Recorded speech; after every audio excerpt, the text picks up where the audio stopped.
Good evening and welcome to the regular meeting of the Revere School Committee. Please rise to salute the flag. I pledge allegiance to the flag of the United States of America and to the republic for which it stands, one nation, under God, indivisible, with liberty and justice for all. Roll call the members. Mrs. Bronston Rizzo. Here. Mr. Ferranti. Here. Ms. Gravelisi. Here. Mr. Kingston. Here. Mrs. Milbury Ellis. Here. Ms. Ty. Here. Mayor Arrigo. Here. Okay, we will begin this evening's meeting with the consent calendar. Motion to accept the consent calendar. Second. Roll call. Mrs. Bronston Rizzo. Yes. Mr. Ferranti. Yes. Ms. Gravelisi. Yes. Mr. Kingston. Yes. Mrs. Milbury Ellis. Yes. Ms. Ty. Yes. Mayor Arrigo. Yes.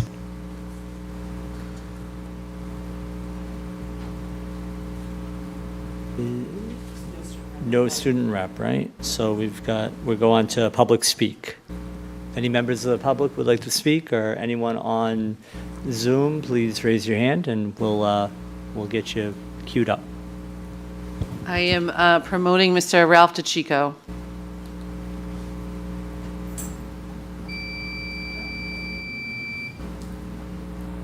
Okay.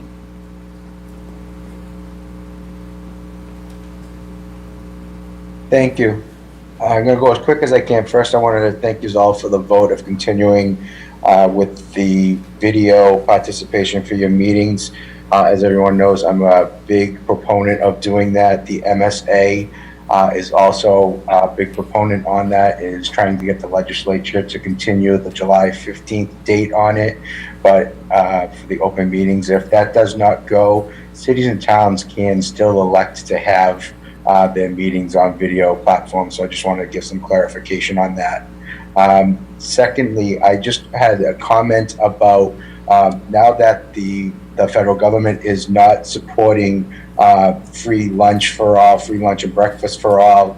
I haven't seen anything on the state legislature. It didn't pass on that. So two comments I wanted to make on that. If the Revere School Committee and School Department has thought about using any of the ARPA funds to pay for that, because of the rising costs in food and equity within our community is going to be a great need.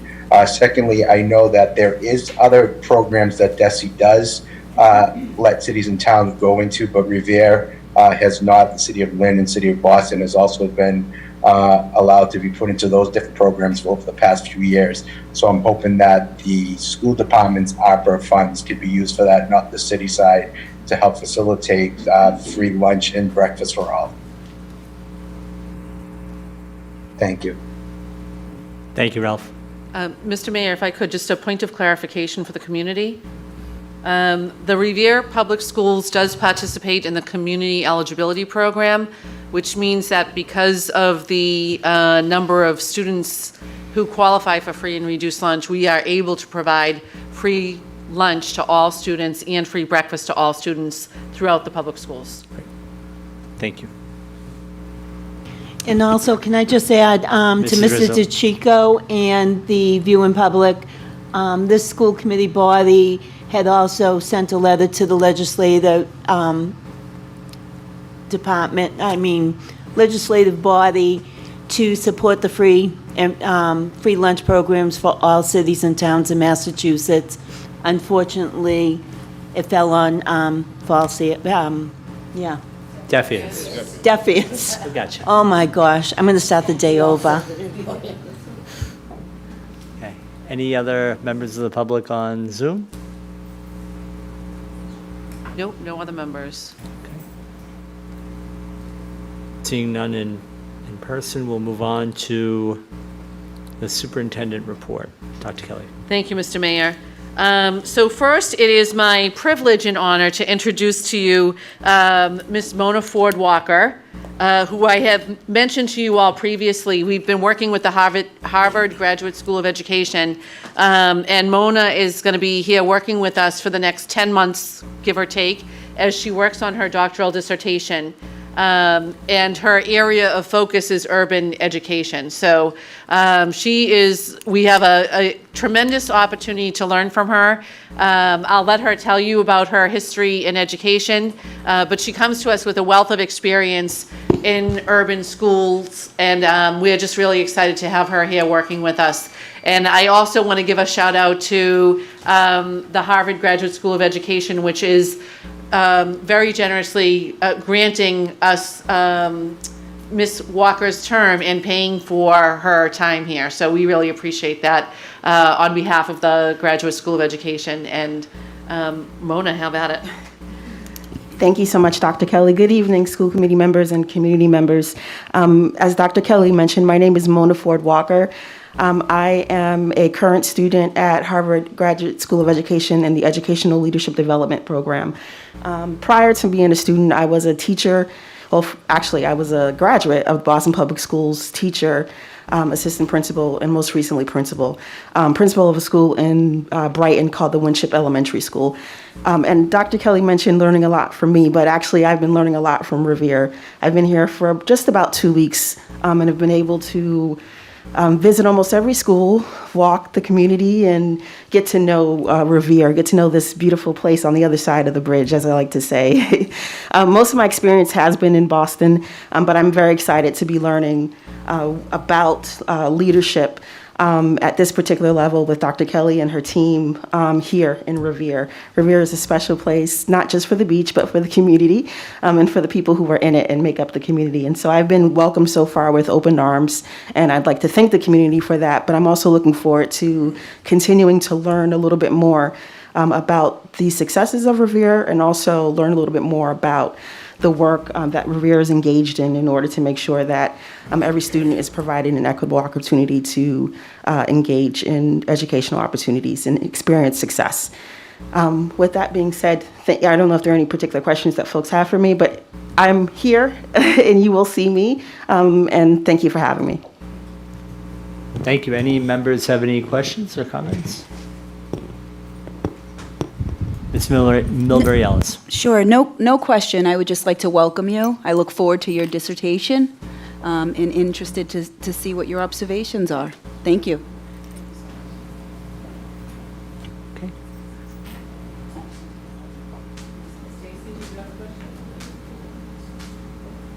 Ms. Rizzo? No. Oh.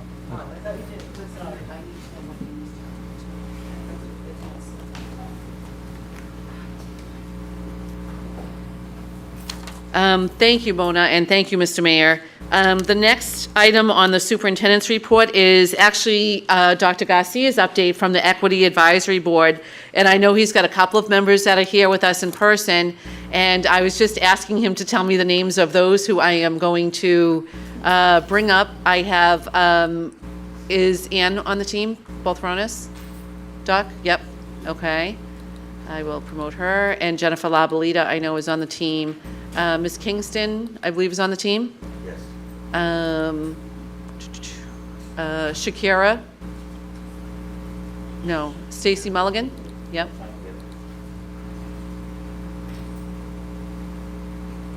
All right. I think that's everybody. So I will turn it over to Dr. Garcia. Let me just pull up your presentation that I hope is here.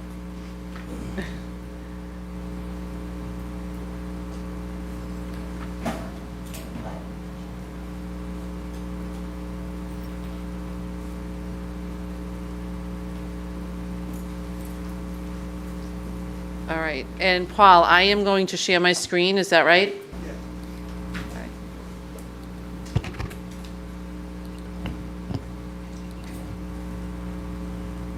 Okay, all you, Doc. Good evening. Over the last 9 months, the Equity Advisory Board has researched the institutional policies, practices, and procedures to address some critical areas highlighted in the Equity Audit Report. These findings and recommendations focus on the following areas: curriculum audit, educator growth and professional development, family engagement and community relations, data and accountability, student engagement, restorative justice practices, social emotional learning. Tonight's presenters comprise students and teachers. We have worked shoulder to shoulder, expressing their views and perspectives on ways in which we can continue to work together to challenge structural racism and practices to advance equity, inclusion, and diversity throughout our school system. I have the honor and privilege to introduce the first group.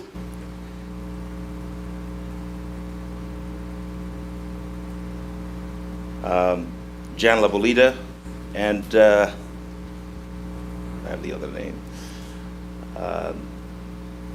And Jalia Figueroa. Thank you.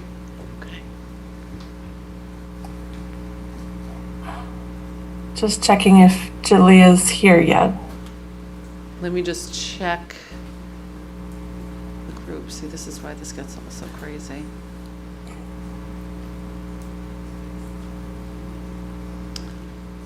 I don't see Jaleel.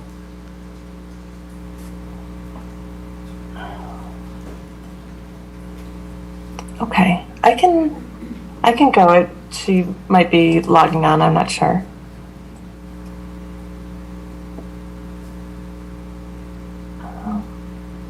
Okay, so if you don't mind scrolling down.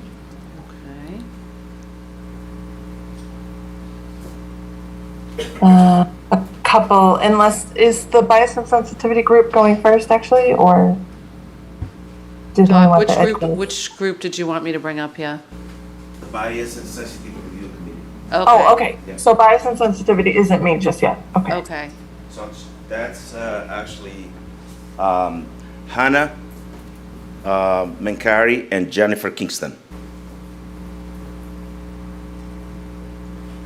Hannah was planning to attend, so I don't know if she's in the Zoom yet.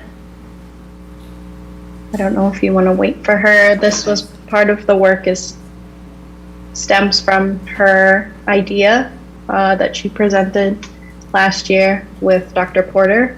So I think it would be meaningful if we wait until she's here to present. And if she doesn't show up, then I can take over for her.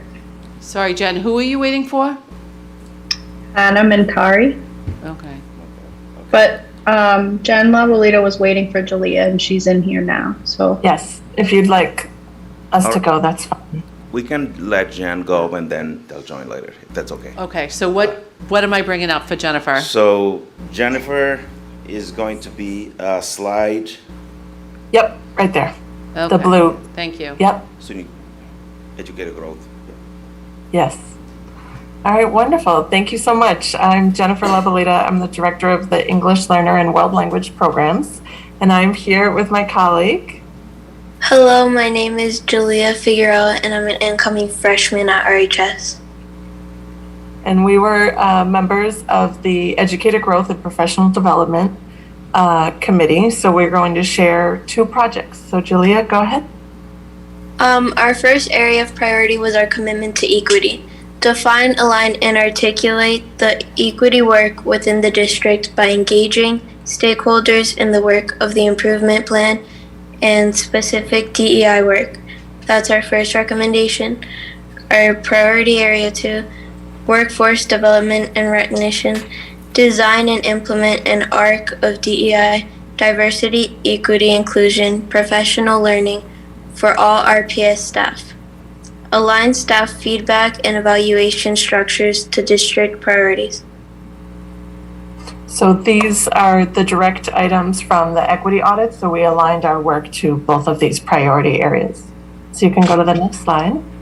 And so here now we'll tell you about 2 projects that the team completed. Julia, go ahead with project 1.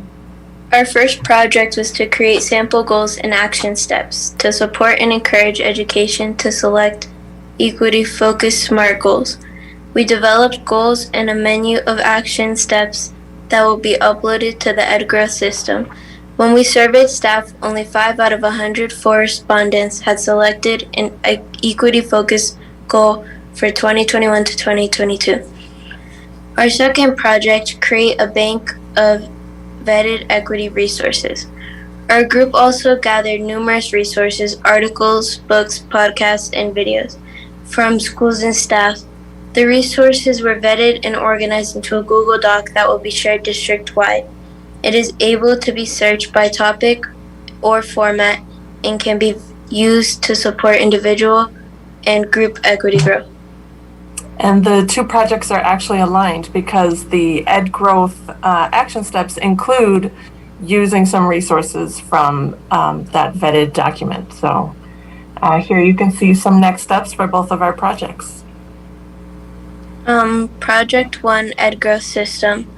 Work with Central Office and Technology Department to add goals and action steps into Ed Growth System. Publicized with all district staff. After October 2022 survey staff to determine who selected an equity goal and compare results with this year's data. Project 2, Equity Resources. Share equity resources with all staff, solicit support of library media specialist staff to continually add and vet resources. So those are our two projects. Thank you so much. That's awesome. Thank you, Jennifer, and thank you, Jalea. You did a great job explaining all of that to us.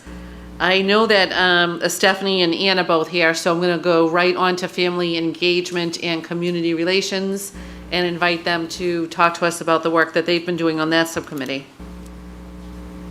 Dr. Kelly, Stacy, Mulligan, and I are also ready to present when Ann and Stephanie are done. Excellent, thank you.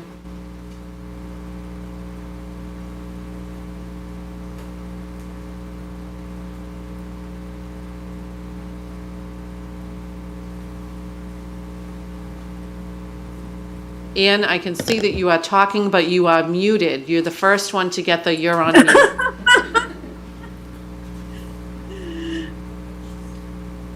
All right, so we decided that this quote, the most accurate predictor of academic achievement is family engagement.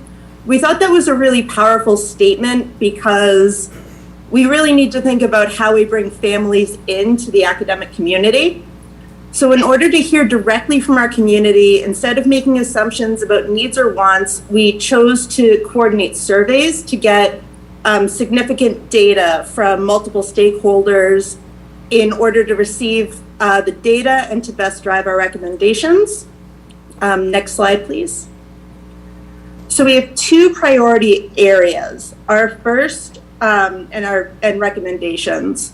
Our first recommendation is to design a streamlined communication plan to effectively communicate with and to engage families. And our other recommendation is to engage and leverage community partners, and that is to fill the gaps that may impede student success and student and family access. Next slide, please. So in this regard, we developed two projects. So our first project was a family survey. We received about 301 responses, and we are still working on aggregating the data and to see where everything falls. But we had a couple of focus areas. So the first one was, how do families receive communication from their schools and their preferred communication methods, how welcome they felt walking into their schools, and then we also asked for suggestions for improving a welcoming environment. And while we're still looking at the data, I have found that a lot of the elementary schools use things like Class Dojo, and the high school and middle schools tend to move towards email and texting. So we are seeing a pattern as we're looking at that data, but we're still looking at it, and that will continue to be a focus for our group. Our second project was to do a survey with the family liaisons.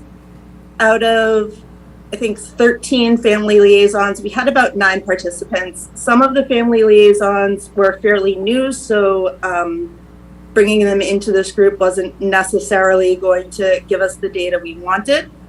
But our focus group focused on how the family liaisons engage and what kind of strategies they want to use for engagement, what kind of challenges they may face as family liaisons, resources they need and resources that they currently have. And then we also asked them for suggestions on how their jobs could be more streamlined and how they could improve communications with the families.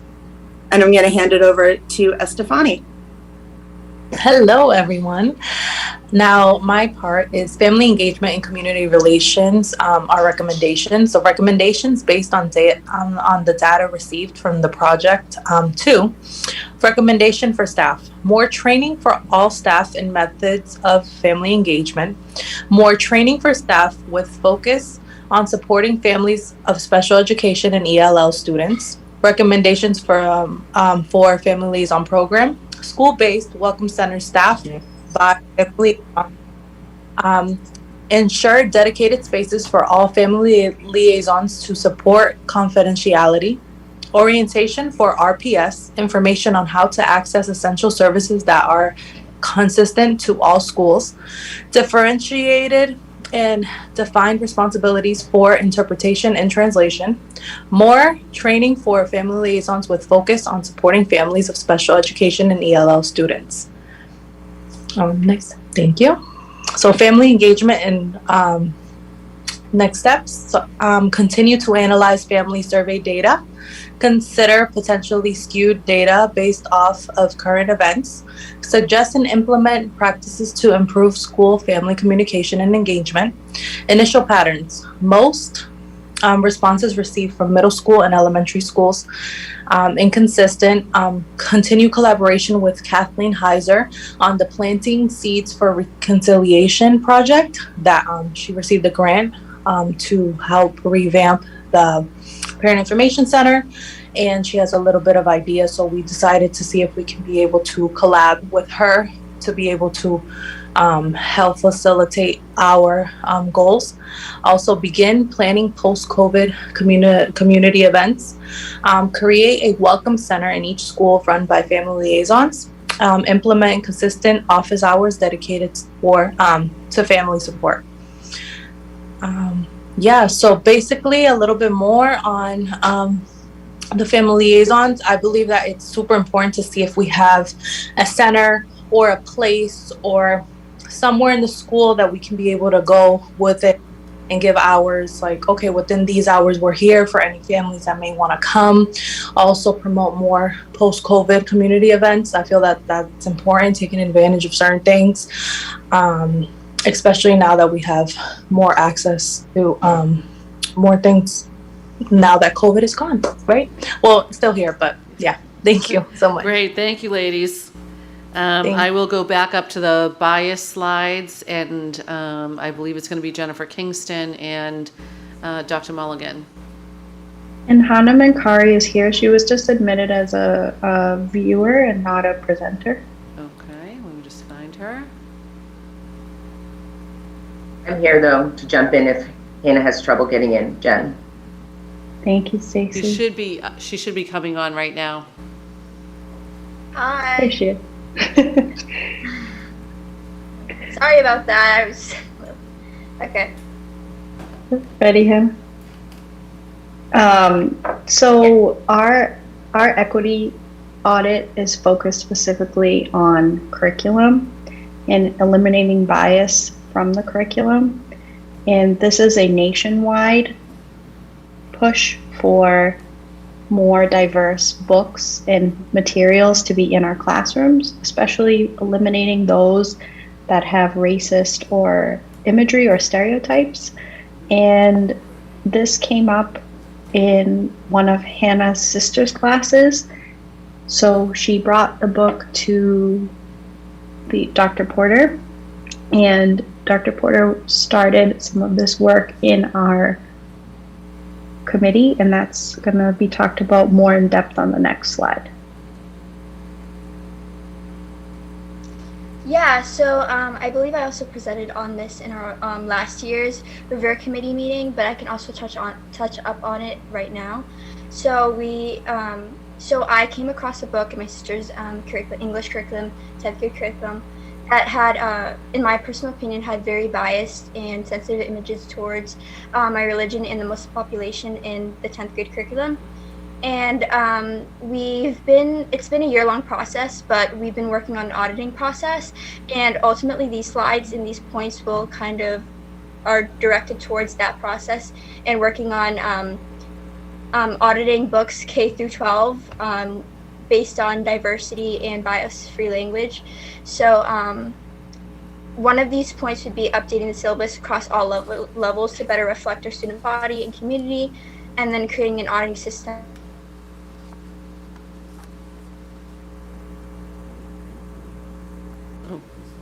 Oh, I think we lost your volume. I don't know if an earbud. Hannah, can you hear me? Can you hear me? Now we can hear you. Yep, go ahead. So I'm going to go back to the slide. I'm not sure if you were finished. Sorry, my internet cut off. Sorry about that. As I previously stated, it was a book that, in my opinion, and the opinions of other Muslim students, had very biased images towards the religion of Islam and towards the Muslim population of my school. So it's been a year-long process to work on auditing biased books in our curriculum, starting from K through 12, but hopefully we'll start on the 10th grade curriculum and then go on from there. But these are a few points of how that process would take place. One being reviewing these instructional curriculum materials K through 12, updating the syllabi to reflect our student body, creating an auditing system, and creating a process for all stakeholders to suggest materials to be audited. And I'll pass it back to Jen. Thank you. Thank you, Hannah. So we started with the 10th grade course, as Hannah just mentioned, because that was one of the selected texts that was hoping to be changed. So using those scorecards from the Cincinnati Public Schools Anti-Racist Mission and Vision and the NYU Center for Research on Equity, the teachers worked together and other stakeholders worked together to audit the 10th grade ELA course, which is still in process. But the hope is that for the next steps to continue working in auditing other grade levels using the same process. That's great. Thank you so much. I am going to go on to the student agency section with Lena and Ben, since they're also on video, and then we'll get to you guys, okay?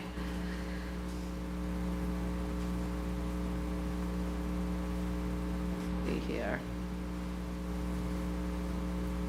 Okay, Lena or Ben, who wants to start us off?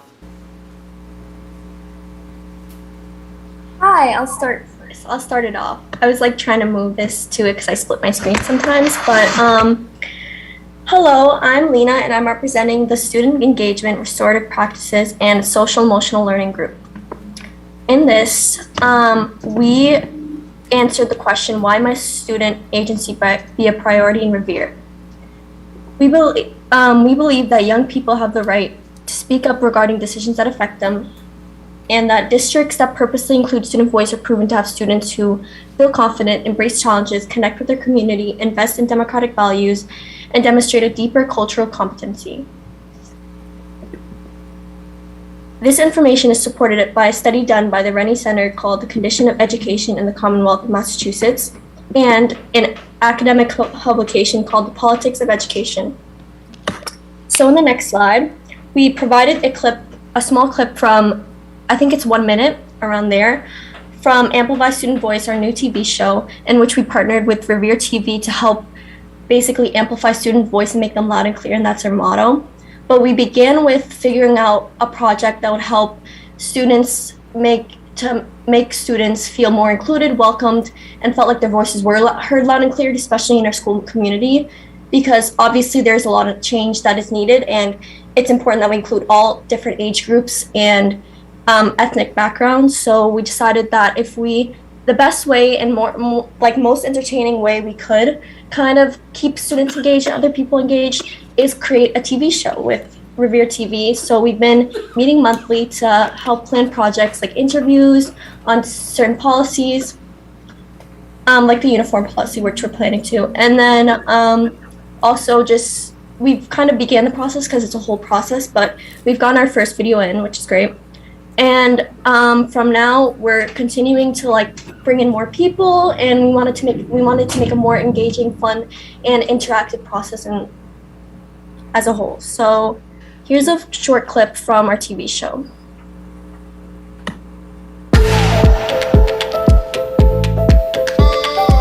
Hey guys, we are Amplify Student Voice, and here we are interviewing our first guest. Would you like to introduce yourself? Yes, I'm Juliana Bolton, and I'm a grade 10 student at Revere High School, and I'm also a softball player, and I've lived in Revere my whole life. What's already being done that makes you feel heard?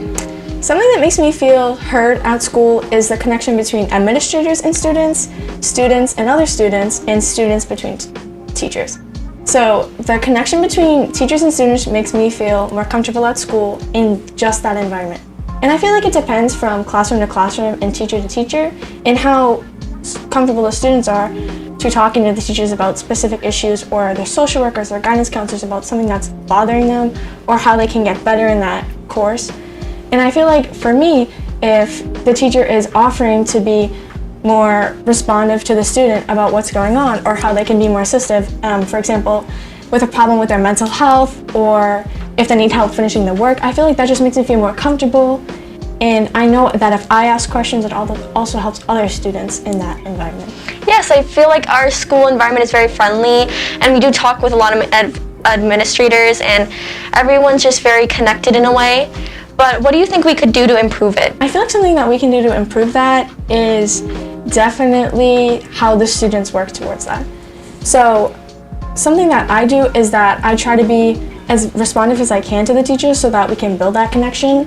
And I have a lot of work ethic because I strive for success. I always feel like if I build closer relationships, I am able to complete the work faster and get help when assisted, or when I need it, or when other students need it. And I feel like if I understand. I think the one word I would use to describe this rower is powerful. I was entertained the entire time I was on. Okay. Lena, did I show enough of that video? Was that good? Yes, I think it's obviously on Revere TV, so if people want to go watch it, they can definitely go watch it because it's an interesting video, and I thought it brought a lot of perspective from like students and what they feel like we should do to improve the school community, because that's really important. Because honestly, let me be honest, we don't want to hear adults talking all the time. We want to have perspectives from all age groups and ethnic backgrounds, so it'd be interesting having that. But yes. That's great. Anyways, that was off topic. I'm now going to share some recommendations from our group. And I'm introducing Ben as our talker next. Oh wait, could you go back, because he's going to explain the recommendations from our group. Yeah, thank you.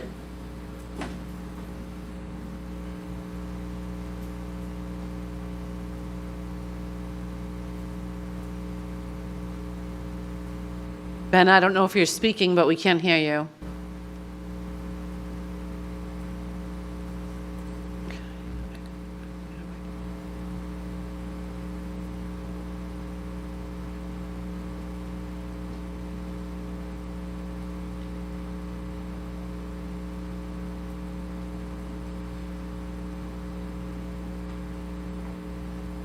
Okay, I think Ben fell out of panelist role, so I am bringing him back up.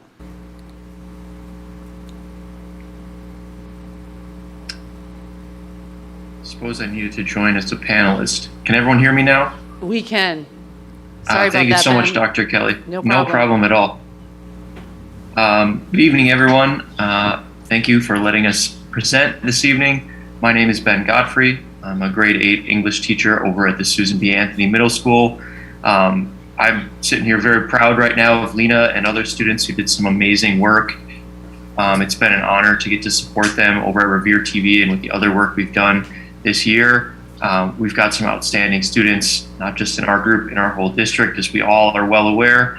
I'm going to talk a little bit about our other recommendation. Lena got us going talking about the Amplify TV show and wanting to deepen that partnership.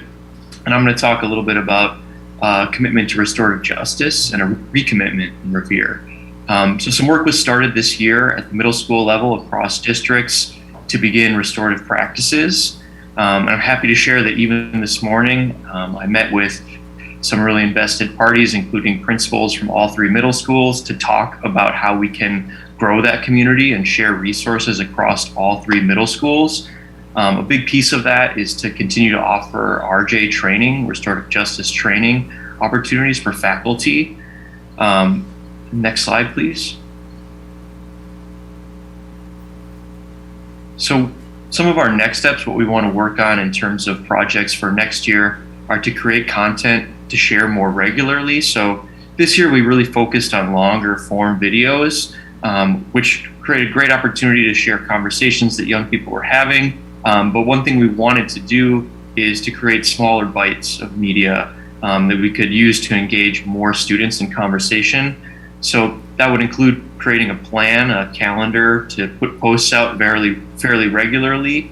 And there's an example here from a content creator named Blair Amani.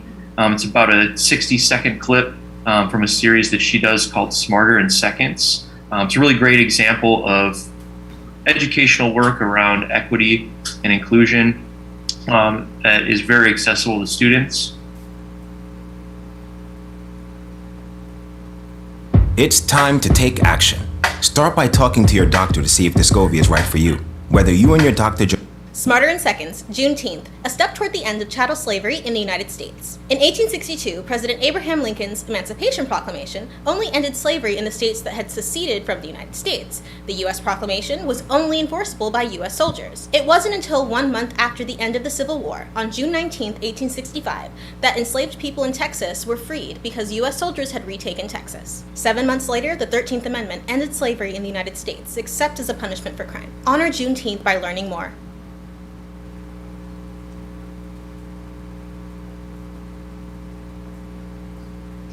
So our group was just really interested in creating clips a lot like that, where it's just a small segment that can help people learn a little bit more about race, equity, and inclusion, and that we could put out on a more regular basis.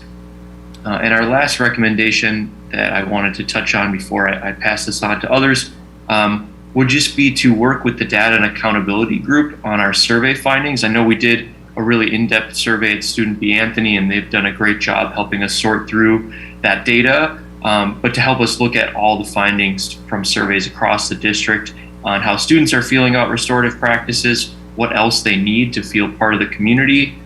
So really kind of partnering with that other committee, and I believe they're the ones who are going to speak next, so I'll turn it over to them. Thanks a lot. Thanks a lot to both of you. Let me just see here. I'm having technical glitches, but I'm gonna get this presentation back up. And I know that Isha and Chelsea are both here to talk to us in person.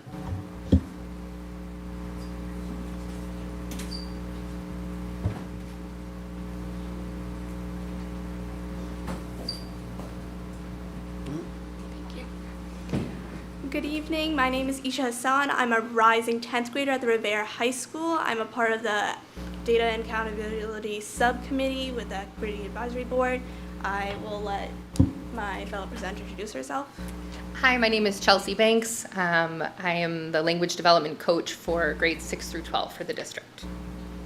So we have 3 main priorities that we worked on through this year, so I'm going to let Chelsea start off with our first priority. Thank you. So the first priority that we looked at this year was supporting the implementation of affinity groups. This was an important finding as part of our equity audit, and so we took that on as something that our team could support. Affinity groups, as you can see on the slide, are safe spaces for participants to navigate the demographic isolation of a workplace through peer connection, support, and inspiration. So the first step this year was to survey staff to see what types of affinity groups staff would be interested in. The pie chart here shows the survey results. So we had 79 people that said that they were interested. The people of color and LGBTQIA plus groups were able to get up and running this year. As you'll see in one of our recommendations, we're hoping next year to create the people with disabilities group, since obviously that's another big area of interest. So after surveying staff to see what affinity groups people are interested in, we held an informational session with interested facilitators and helped establish some of the roles and responsibilities to strengthen that piece. At the end of the year, we collected feedback from facilitators and from participants to try to inform our recommendations for you.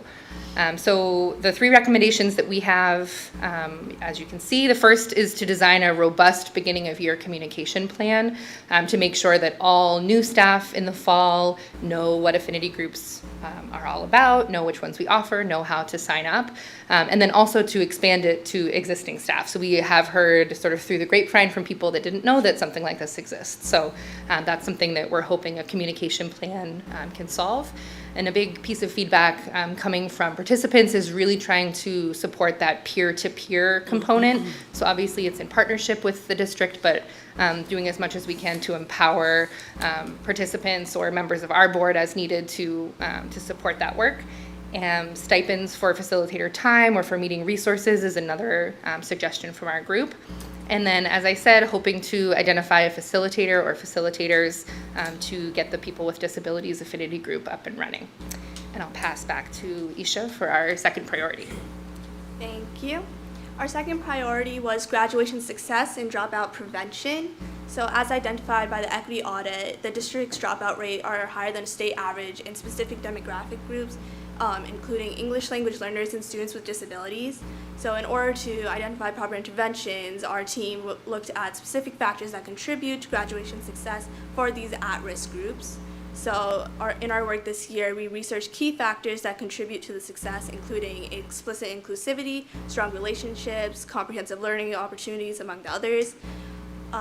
Based off of these key factors, we formulated questions that were added to the existing graduation survey that our seniors take before graduating at the end of the year. So you can see the visual on the slide is an example question that we've added to the survey. I want to give a shout out to Sarah Williams, who's on our team, who embedded audio support in each and every question on our survey. So thank you, Sarah. Since seniors have just recently graduated, we haven't been able to look in depth at the data just yet. So you'll notice that one of our next steps is going to be looking at analyzing more of the trends that are within the data from the graduation survey. But based off of the key factors that we've been basing most of our work off this year, one of our recommendations is creating an orientation for incoming 9th graders at the beginning of the school year. Already there's an in-place summer transition program, but since it is during the summer, not always every student's able to participate in that and get the information that is there. So having an orientation in the beginning weeks of school will help students learn how and when to access supports and staffs along with resources, inform them about important policies, grading system, graduation requirements, along with helping them manage stress and build work habits. These resources would then continue to be promoted throughout the school year using things such as bulletin boards, advisory sessions, and guidance counselor check-ins. Now, as I mentioned earlier, in our next steps, we hope to disaggregate the graduation data that we've already collected and look at it by demographic groups and analyze what relevant trends are there. Additionally, we hope to conduct focus groups with at-risk or re-engaged students, meaning students who have dropped out of the high school and have since returned to the school, in order to hear their voices as to what is and isn't helping them on their path to graduation. And finally, we hope to strengthen and grow our current support model and make sure that all our students are on the track to succeed and graduate the high school. I'll pass it back to Chelsea. Thank you. As our colleagues on the Restorative Practices SEL team mentioned, we kind of had a collaboration for this third priority area. As we're the data and accountability group, we reached out to support our RJ coach and the Restorative Practices team in analyzing some of the survey data that Ben had mentioned in the last section. And so we looked at the survey data that was conducted with SBA students, specifically about advisory, where they had been piloting some restorative practice circles, some SEL curriculum work. And we analyzed that data and shared back with the team to kind of inform their ongoing work as well. The image on the slide is a representation of one of the questions that we looked at to try to give a sense of what students were saying. So 110 students reported liking activities and challenges. Over 100 also said that they liked the formal circles discussions that were happening in advisory. And then we thought it was important to note that the kind of unstructured de-stress, decompressing time also seemed to be important to students that responded on the survey. And so our recommendation is that however schedule works to create space for that in the middle school, that we wanted to honor student voice and make sure that there's time for structured and unstructured discussion and relationship building for students, as they said that was something valuable from the advisory session. And then also just to continue incorporating student feedback and input as we make decisions about SEL and restorative practices for students.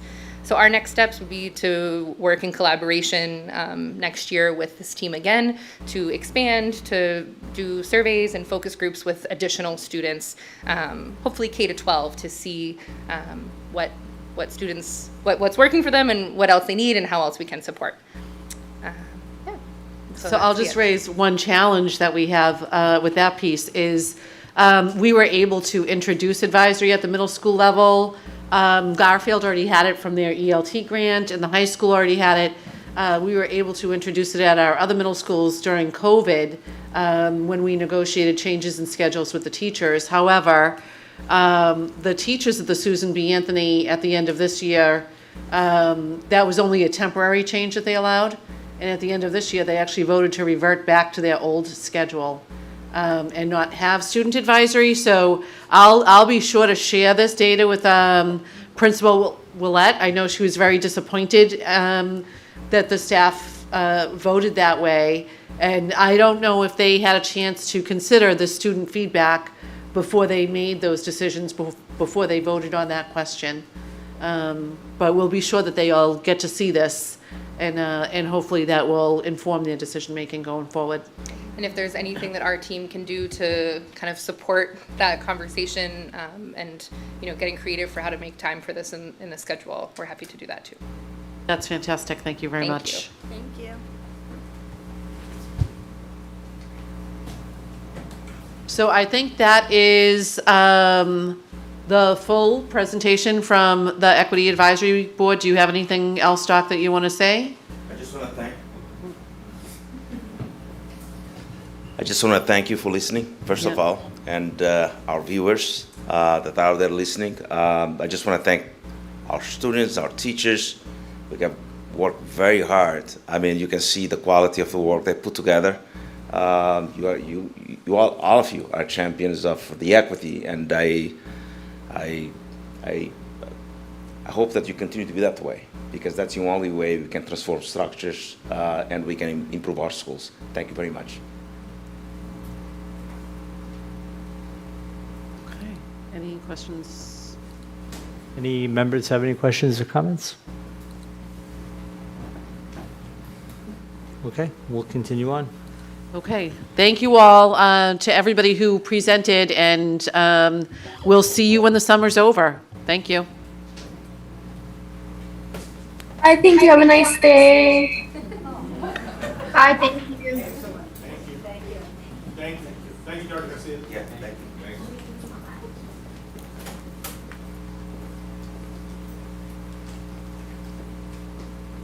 Okay, the last item on the superintendent's report is just an update on the district goals. And I emailed, oh, shoot, thank you. I forgot about that. Dr. Gallucci. He's been on here waiting patiently.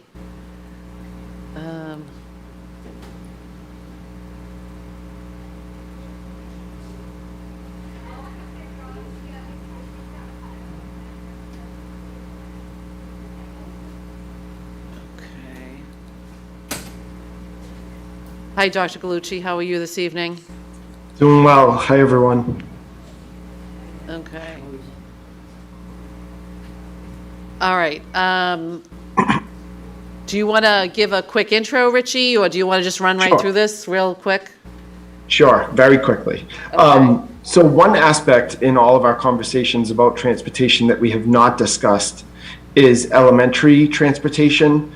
which in a typical layout, we probably wouldn't have elementary transportation, but for some extreme points across the city. So the example that I'll begin with is we do have 2 buses that run from the Paul Revere School, one of which stops at the Oak Island area down North Shore Road.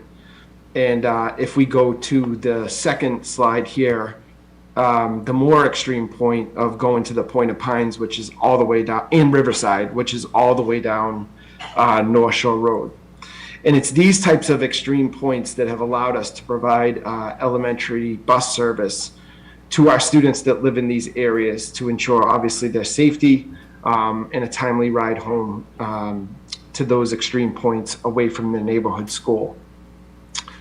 Couple of other extreme points that we've looked at, and by we I mean our transportation coordinator Denise Senna and David Patch, is the Ward Street area that's on the other side of Squire Road. We actually have students from both the Wayland and the Lincoln elementary schools that attend coming from that Ward Street, Rumney Flats area that would require them to cross Squire Road, possibly if it's the Lincoln and they go down Broadway, engage in the Rotary, which we all know growing up in the city is an extremely dangerous point, and an extremely dangerous road to traverse.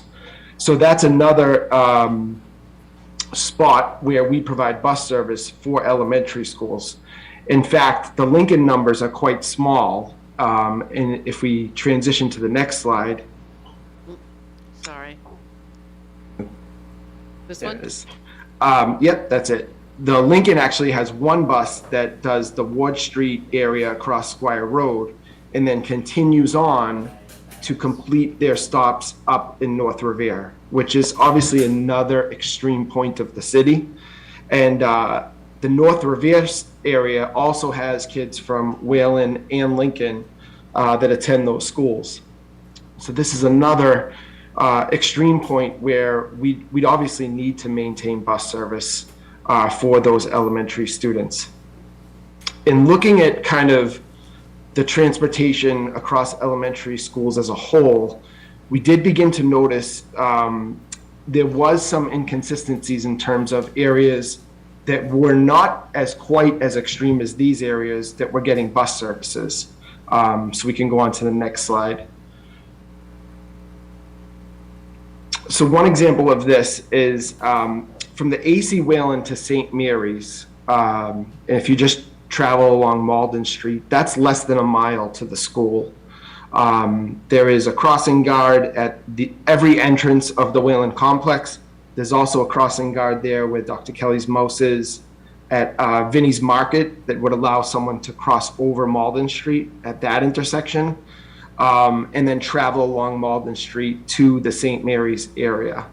Now, what we tried to do is combine the Wayland St. Mary's bus with the North Revere bus so that it could just take a right and go up North Revere. And what became problematic is the ridership was so large for both stops, it just didn't, it wasn't a possibility. And it started to have some crowding on the buses, and really we had to go down to, we had to really pare down the Wayland buses. We went from 4 to start the year, down to 2, and now we're up back around 3, some of which is a double run that has kids waiting for the bus to get back, and it's a bit of a it's not ideal, is how I'll gently put it. If we go to the next slide,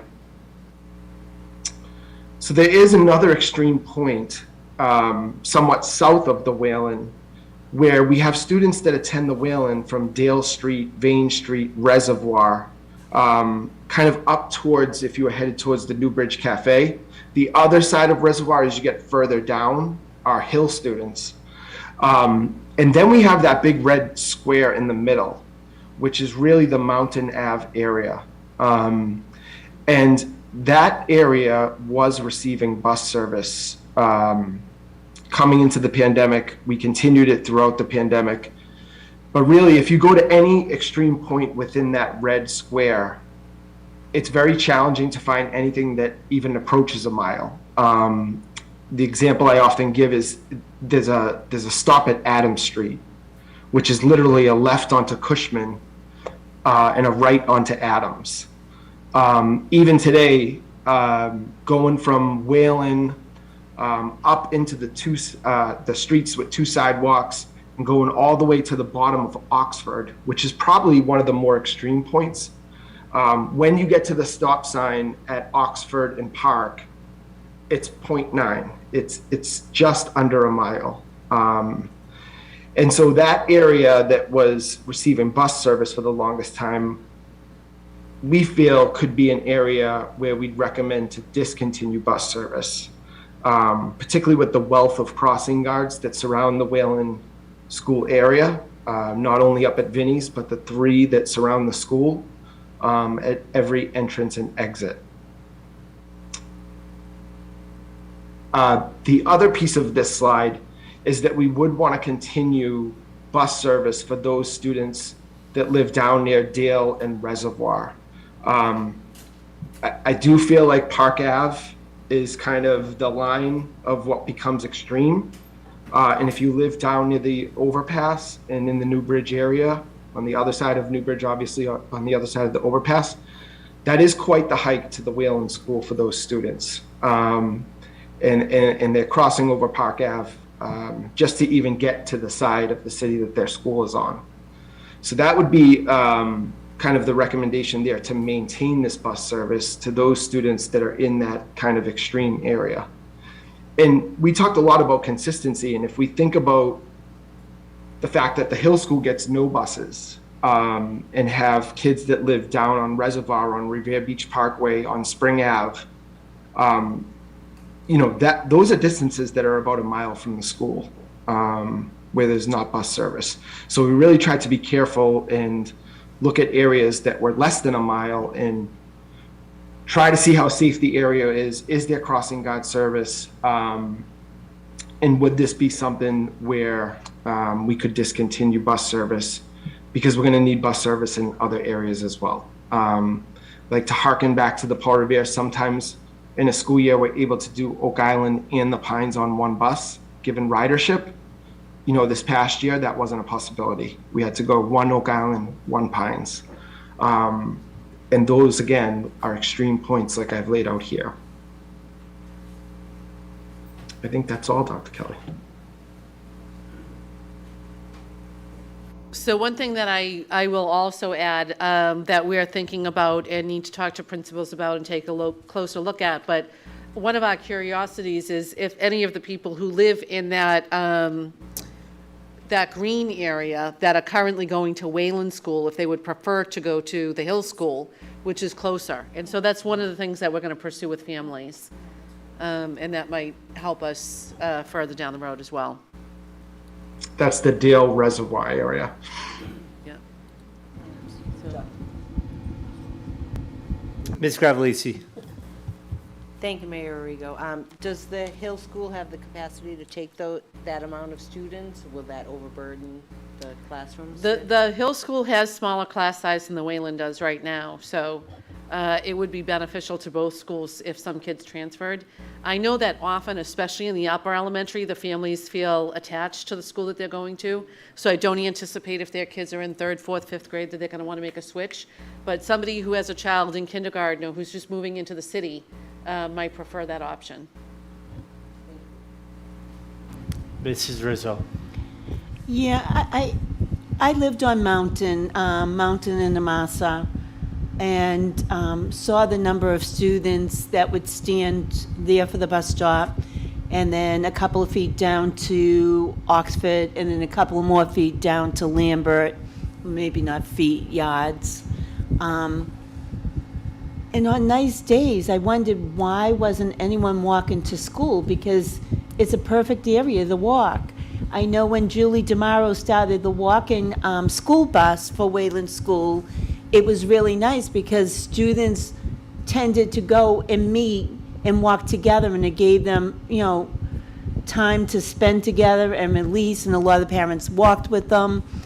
So I really would like to see more promotion of walking on nicer weather, but also, you know, if, I don't know, to me, there was never a reason for the Mountain Ave one. I never understood it. I will also say the high school is always picked up there too. And if a high school student can't walk 3/4 of a mile, I think it's pretty sad. And then when they were late, they'd ring my doorbell for a ride. So I'm all for discontinuing, and I don't live there anymore, so I don't have to drive anyone. Thank you, Mrs. Rizzo. Mr. Kingston? What are the cost savings like for each run, if they were cut? It's about $100,000. Thank you.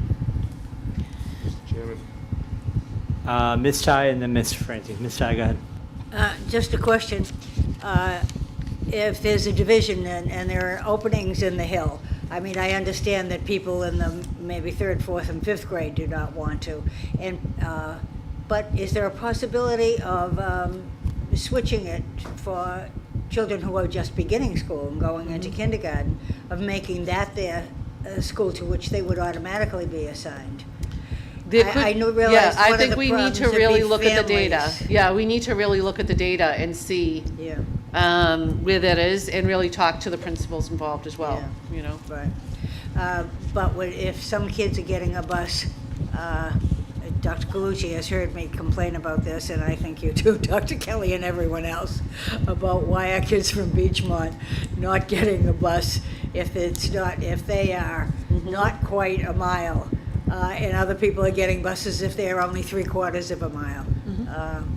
So we do need to try to establish equity about that, about exactly how far the route is. Thank you. Thank you, Ms. Ty. Mr. Franti. Thank you, Mr. Chairman. Dr. Kelly, you just said that you were trying to move some people from one school to another. How many people do you think would really be interested in doing that, and do we have enough space to do it?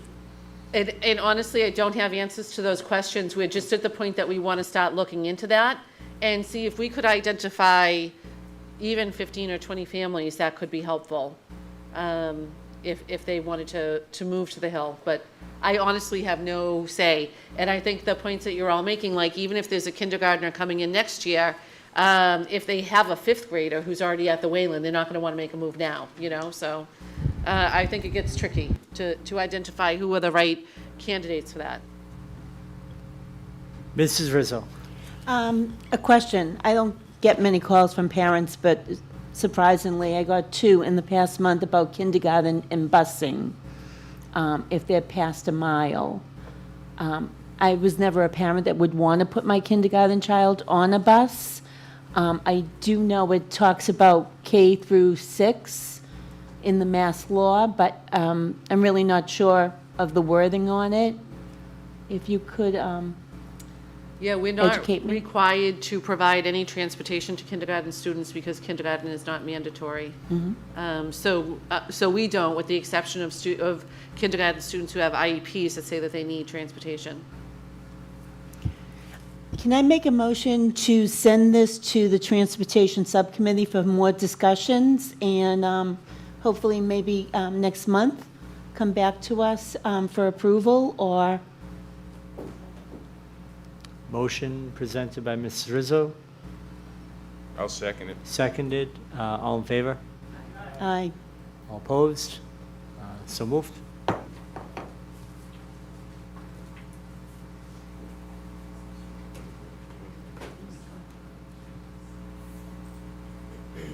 Okay, and the final thing on the superintendent's report is just an update on the district goals and the work that we've been doing.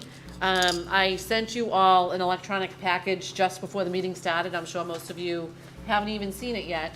But I thought that I would just kind of give you a quick run through of the packet of what you're gonna see, so that you're prepared for that when you get home.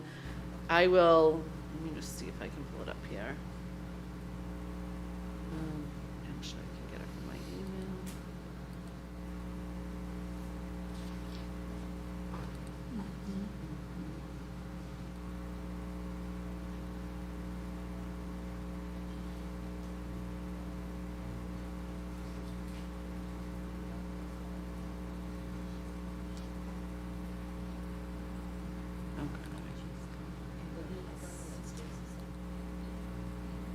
Okay. So the packet that you received, it's somewhat thick. But it starts, the first couple of pages are just the district improvement plan, the 2020-2025 district improvement plan with the mission and vision. These are pages that you've seen multiple times before, and the strategic initiatives that we've been focused on are highlighted there. And then I took the pages of our goals, which you saw last year, and just updated the status for each piece. And you'll notice that in some places I just put, like, for this piece here, for this process benchmark, it was increase the number of partnerships between the school department and colleges, universities. We now have 2 new formal partnerships with the Massachusetts Partnership for Diversity in Education and a new partnership that we have with Salem State to increase the number of BIPOC employees that we have. So they're just listed as information. There are other pieces like on this one here, the increase the percentage of staff that reflects the racial and linguistic diversity of our students. It says attach 1. That means there's going to be an attachment of evidence that goes with this. And I didn't want to give you 9 million documents, so we tried to give samples and subsets of the documents that you'll see that speak to our goals. And so I won't go through all of this in detail because I know you all need time to look at it and process it. But just as you go through our 6 primary goals that we've been working on this year, you can read those quick summaries. Oh my goodness, my email's blown up. You can read those quick status summaries to see where it is. And then after this 6 pages of goals, there is, I'm calling this kind of like a table of contents. And it tells you what the attachments are and which of the goals they align with. So the first 3 attachments go with the first goal, 1.1. Then numbers 4, 5, and 6 go with 2.2, et cetera, et cetera. These are all the attachments, yep. And then right behind them, I have, so here is the first attachment, okay? That's great. So I think it's pretty organized, and you can take a look. This first one is data that we just got today, but we partnered with the Wheelock Educational Policy Center. This is through the 5-district partnership, and they spent the last year doing a deep study of our Department of Education data for all 5 districts, and looking at what we've done and what we have in terms of BIPOC candidates and teachers and those pieces. So, I mean, you can look at this. This data that you're going to see here is mostly specific to Revere, but there is some data that is at the state level and at the 5DP level as well. So you can see the key findings of there. And here's some of our, our representation has gone up since we've been purposefully trying to make sure that we're hiring people who look like our students, so that's helpful. Our rate of proportion to the state is low on teachers, but we are higher on paraprofessionals. And you'll see, I won't, belabor all of this, is a lot of pages, but you can take a look at the second document is some demographic data that we did some analysis, and I have to thank Mrs. Flynn for this. It's all sideways, I'm just realizing, but she looked at what are the trends in our students who have received scholarships, and what's this one here? How many are in AP, advanced classes, dual enrollment, and you can see that it's broken down by demographic there. So all of this just gives us a lot of information that we can use to help inform our work. So like this one here, I know it's hard to see because it's sideways. Can I rotate this? Wait a minute. There we go. What are the 2 bars? So the 2 bars are student participants and school enrollment. So we have, in this particular slide, we're looking at the number of students who participated in 1 or more advanced classes.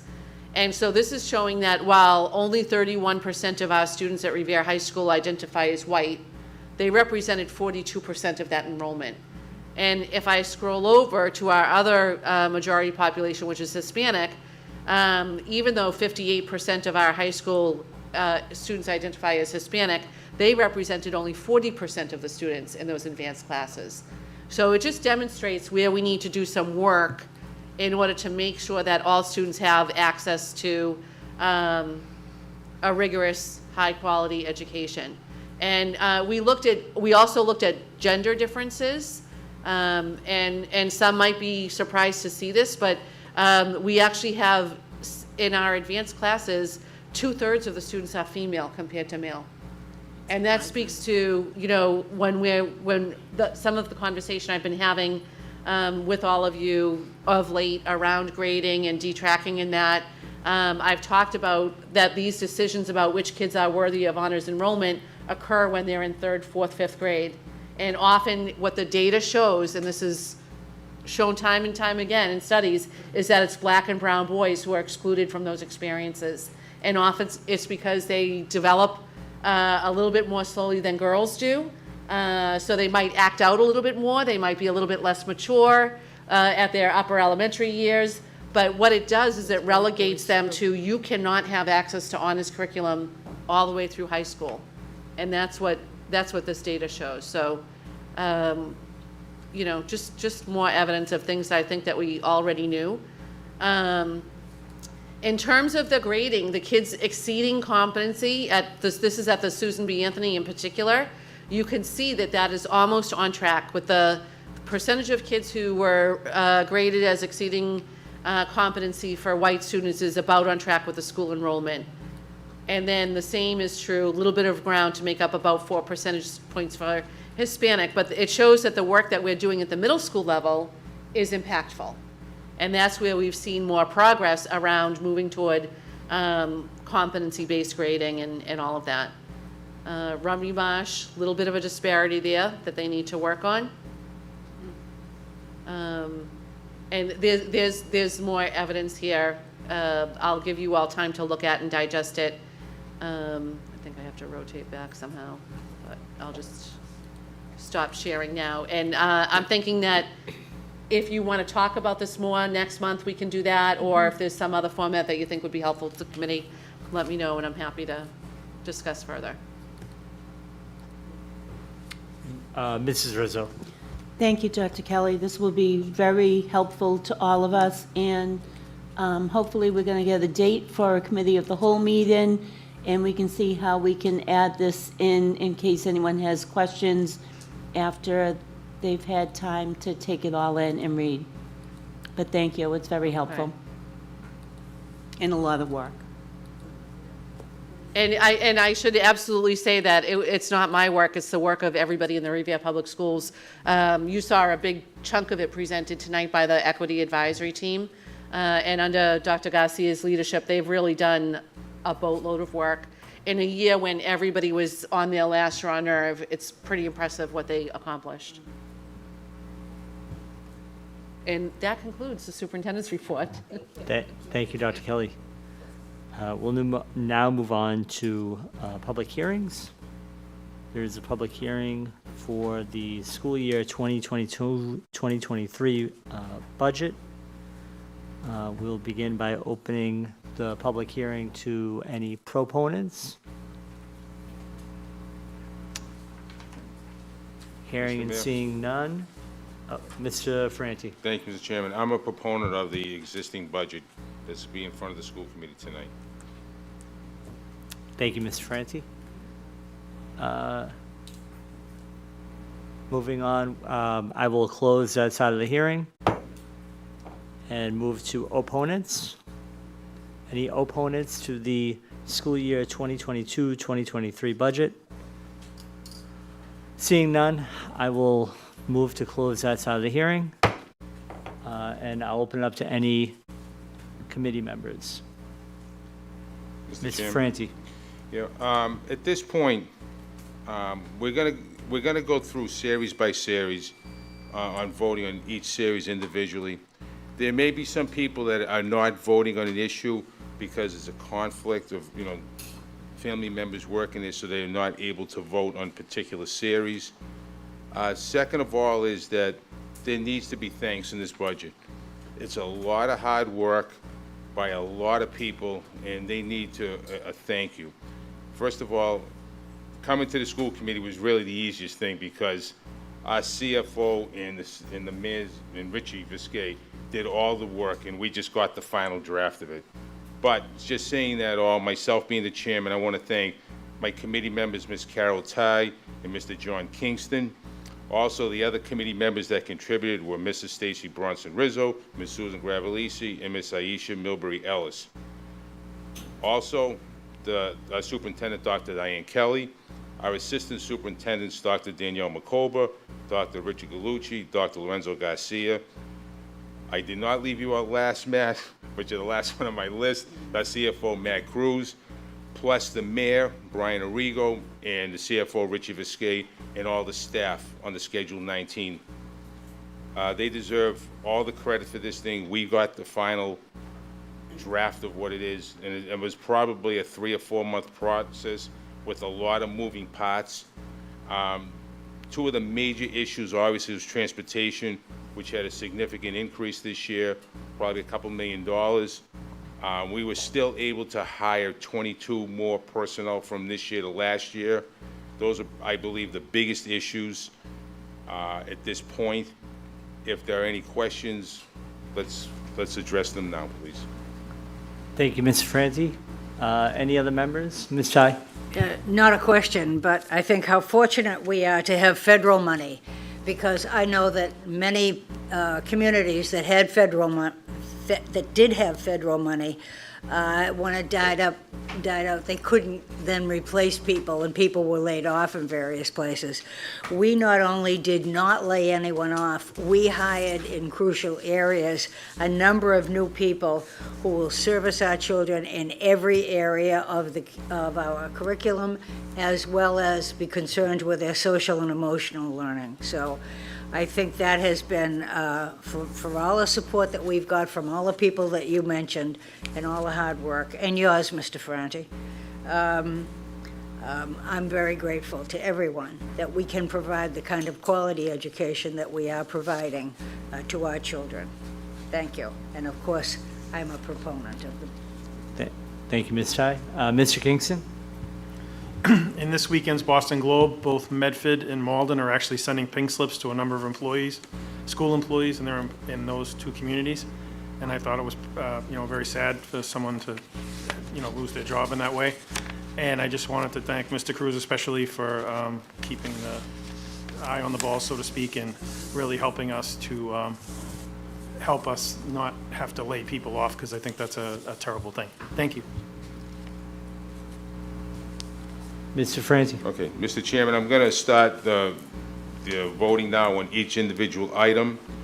The first one is going to be Series 1000 Administration, that we, the Revere School Committee, approve Series 1000 Administration in the amount of $3,112,499. So moved. Second? Roll call. Mrs. Bronston Rizzo? Yes. Mr. Ferranti? Yes. Yes. Mr. Kingston? Yes. Miss Milbury Ellis? Yes. Ms. Ty? Yes. Mayor Arrigo? Yes. Series 2000 Instructional Service, that we, the Revere School Committee, approve Series 2000 in the amount of $66,363,751. So moved. Second? Roll call. Mrs. Bronston Rizzo? Not voting? Mr. Ferranti? Not voting. Ms. Gravelisi? Yes. Mr. Kingston? Not voting. Mrs. Milbury Ellis? Yes. Ms. Ty? Yes. Mayor Arrigo? Yes. The 3000 Series Other Student Services, that we, the school committee, approve Series 3000 Other Student Services in the amount of $12,212,602. So moved. Second? Roll call. Mrs. Bronston Rizzo? Yes. Ms. Ferranti? Yes. Ms. Gravelisi? Yes. Mr. Kingston? Yes. Mrs. Milbury Ellis? Yes. Ms. Ty? Yes. Mayor Arrigo? Yes. Series 4000 Plant and Maintenance, that we, the school committee, approve Series 4000 Plant and Maintenance in the amount of $9,503,891. So moved. Second? Roll call. Mrs. Bronston Rizzo? Yes. Mr. Ferranti? Yes. Ms. Gravelisi? Yes. Mr. Kingston? Yes. Mrs. Milbury Ellis? Yes. Ms. Ty? Yes. Mayor Arrigo? Yes. Series 5,000 employee benefits, that we, the school committee, approve Series 5,000 employee benefits in the amount of $1,163,105. So moved. Second. Roll call. Mrs. Bronston Rizzo, Yes. Mr. Ferranti, Not voting. Miss Gravellisi, Yes. Mr. Kingston, Not voting? Mrs. Milbury Ellis. Yes. Miss Ty, Yes. Mayor Arrigo. Yes. Series 6,000 civic/community services, that we, the school committee, approve Series 6,000 civic/community service in the amount of $39,784. So moved. Second. Roll call. Mrs. Bronston Rizzo, Yes. Mr. Ferranti, Yes. Miss Gravellisi, Yes. Mr. Kings, Yes. Mrs. Milbury Ellis. Yes. Miss Ty, Yes. Mayor Arrigo. Yes. Excuse me, can I have a vote for reconsideration on Series 5,000? Mrs. Rizzo. I need to change my vote to not voting. Okay. Thank you. Okay. Duly noted. We'll make sure the record reflects that, Mrs. Rizzo. Thank you. Okay, Series 7,000 building improvements, that we, the school committee, approve Series 7,000 building improvements in the amount of $683,875. So moved. Second. Roll call. Mrs. Bronston Rizzo, Yes. Mr. Yes. Miss Gravellisi, Yes. Mr. Kingston, Yes. Mrs. Milbury Ellis. Yes. Miss Ty, Yes. Mayor Arrigo. Yes. Series 9,000 programs with other schools, that we, the school committee, approve Series 9,000 programs with other schools in the amount of $15,543,341. So moved. Second. Roll call. Mrs. Bronston Rizzo, Yes. Mr. Ferranti, Yes. Miss Gravellisi, Yes. Mr. Kingston, Yes. Mrs. Milbury Ellis. Yes. Miss Ty,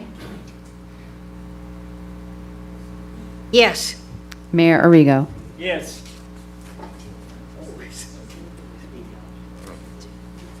All right, and the last one for the total amount of the budget, that we, the school committee, approve the total budget in the amount of $108,622,848. So moved.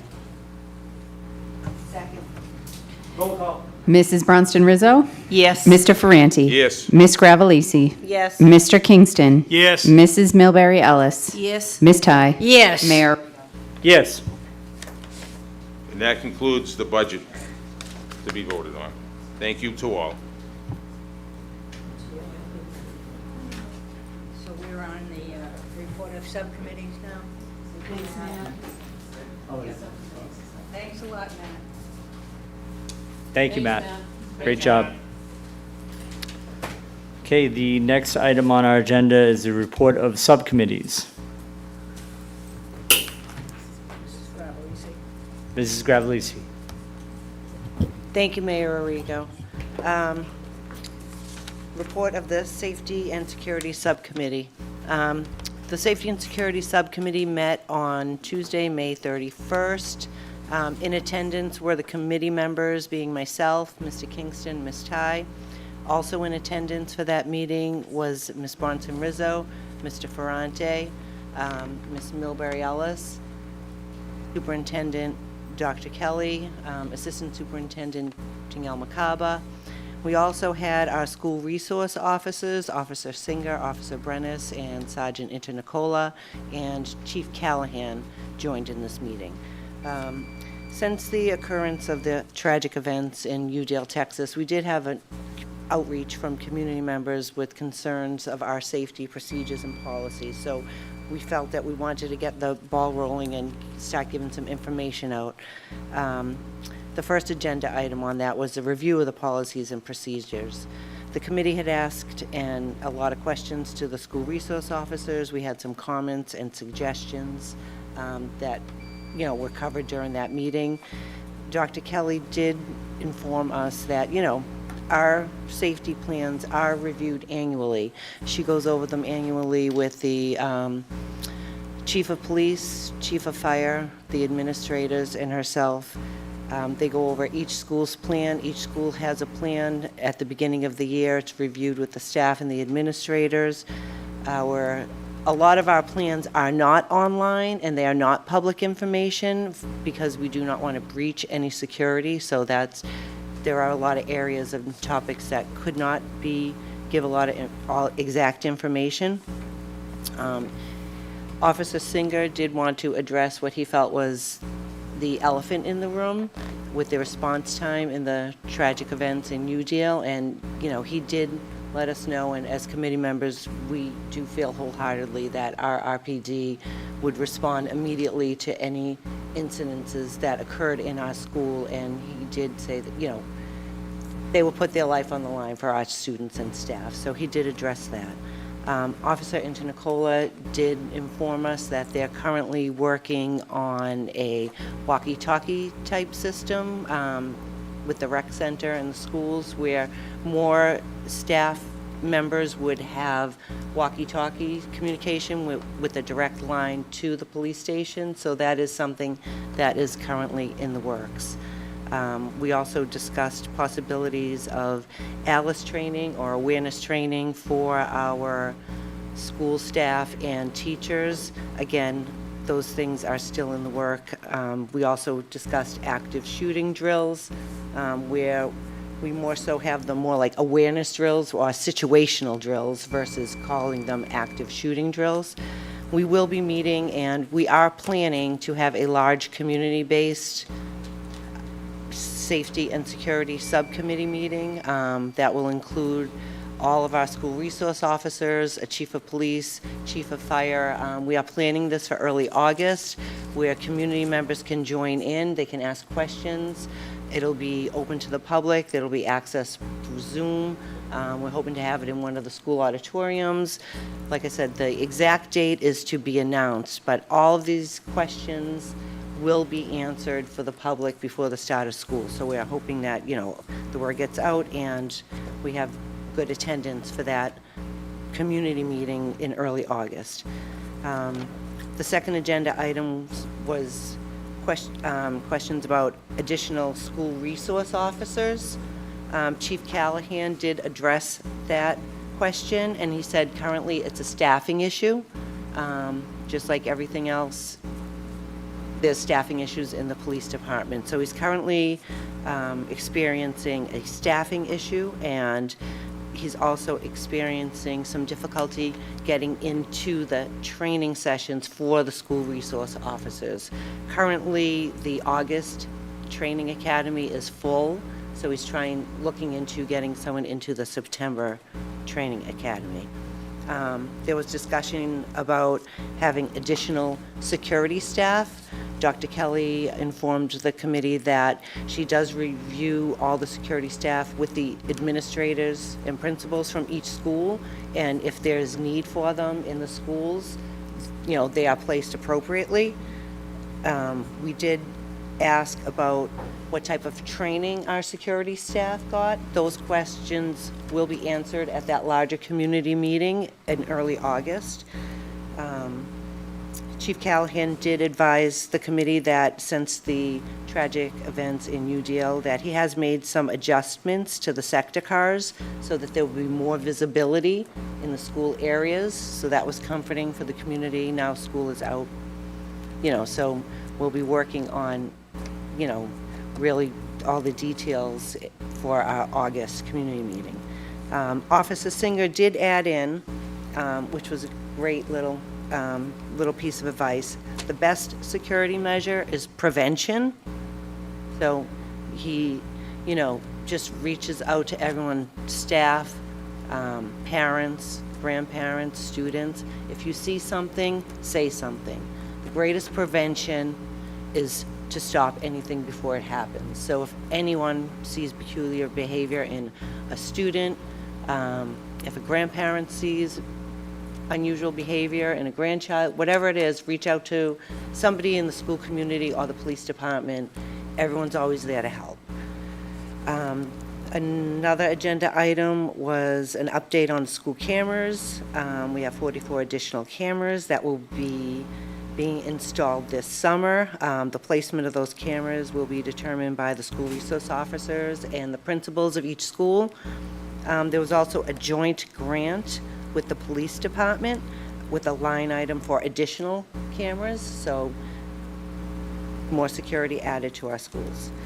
And the last agenda item was revisiting closing school on primary election day, which is currently on the school calendar for January 6th, and that was in the interest of public safety.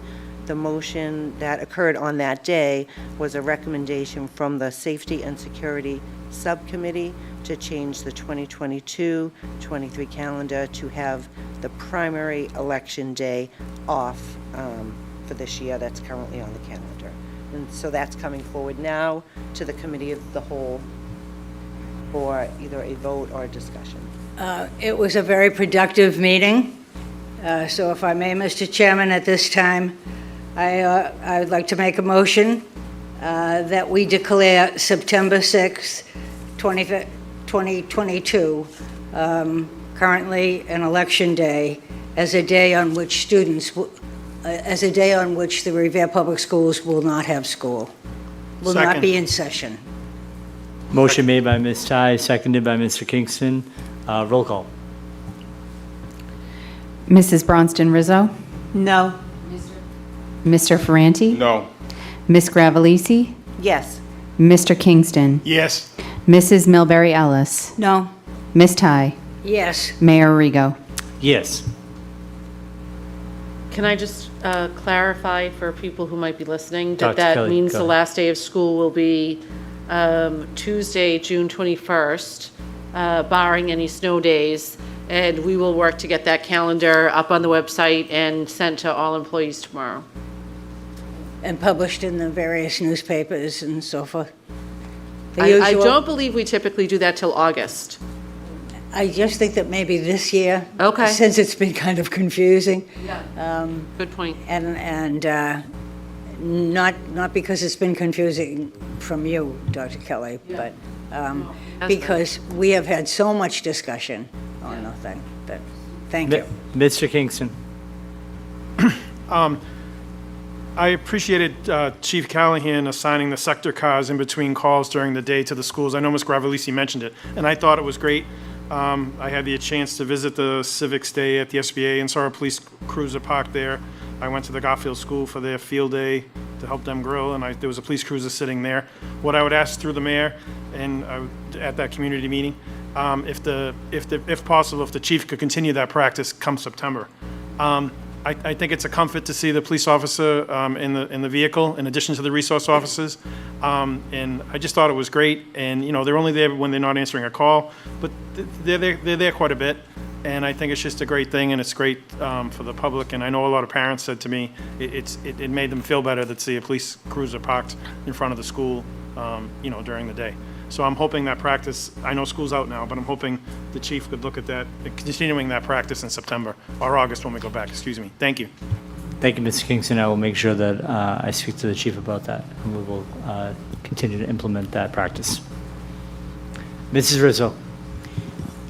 Yes, even though people feel safe with a car located at the school, I think what really took me back and worried me was a fact that I saw on Mr. Kingston's social media page that 2 of our 3 SROs attended a walk to the beach with students from Beachmont.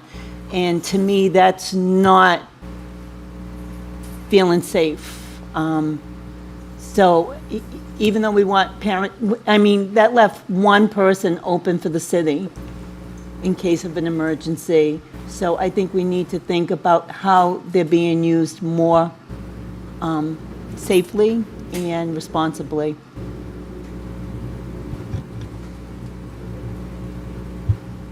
I am?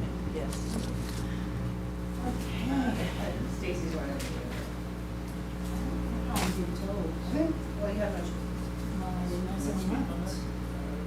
Okay, the report of the subcommittees, B, policies and procedures.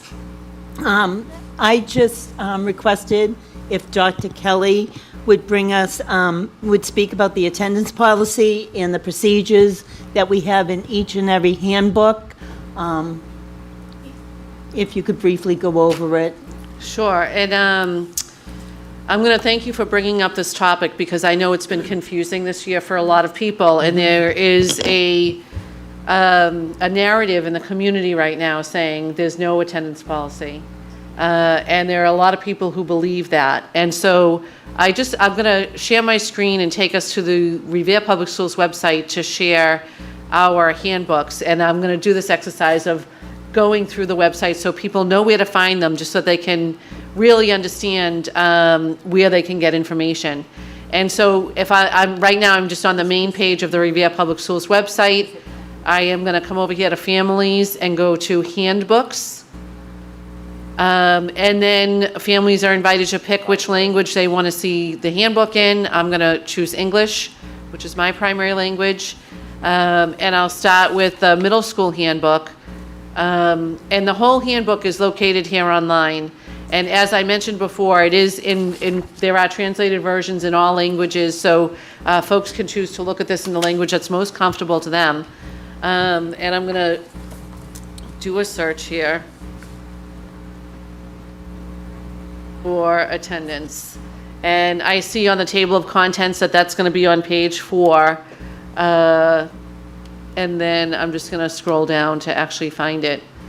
All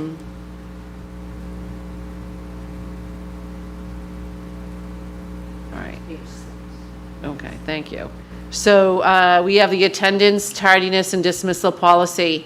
And I won't read through all of this, but I just want to highlight the fact that it says students not in attendance in school more than 5 days in a quarter will need to show their level of mastery or competency in order to earn credit for that subject. Similarly, students not in attendance more than 18 days in a year-long course will also need to meet competency to avoid academic implications, and then in parentheses that's translated into retention. And that extenuating circumstances may be considered on the day that the student returns. It's not something that we're going to go back and look at the reason you were in June. We're not going to go back and look at the reason you were absent in October and November and December. We need to deal with these things right away when they happen. But I just want people to really be clear that there is an attendance policy. It is identified in all of our handbooks, and it's a false narrative that people are spreading. I am not quite sure where the origins of it are. But it's in all 3 of our handbooks. I know that there were people frustrated to learn that students weren't going to automatically fail based on the number of absences they have.